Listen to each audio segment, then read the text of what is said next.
Welcome to Profitability. Here you discover ideas, tactics, news, and information that matters to your small business and you. I'm your host, Ruth King. Here is how we will help your business and you today. A process server comes to your business. You've been sued. Disbelief, then anger, then potentially fear of the unknown takes over your world. You forget about that customer, that next sale, or something else that you've been working on. Your total focus is on this lawsuit. Your focus is finding the right lawyer to handle this. But what if you could avoid being sued? What if you'd protected your assets?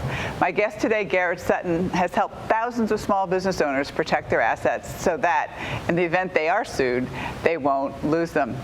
Garrett will give you some things you can do right now to protect your business and yourself in the event of a lawsuit.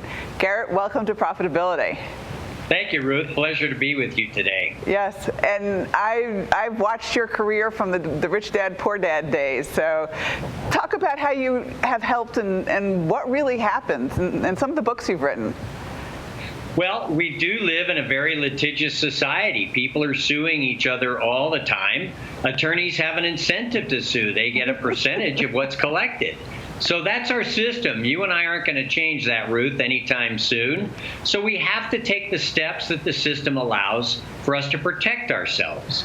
And that's through the use of corporations, LLCs, limited liability companies, and in some cases, LPs or limited partnerships.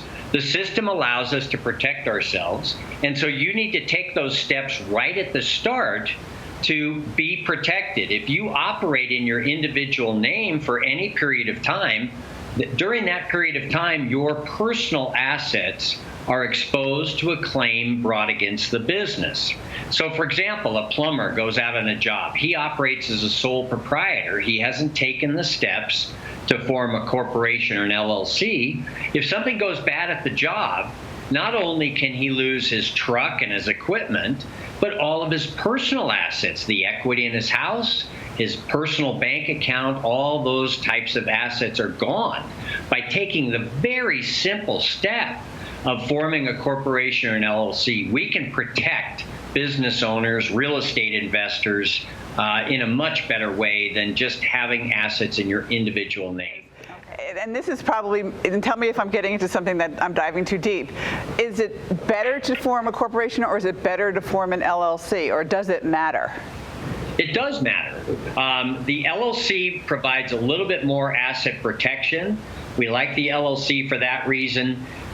In some cases, you have to be a corporation. For example, in California, certain licensed individuals, real estate brokers, have to operate their real estate business through a corporation. They don't allow for you to set up as an LLC. So there are certain cases where you'll use a corporation. Nevada offers great asset protection for corporations. So if you have to operate as a corporation, you'll look at Nevada. Right. Okay, that makes sense.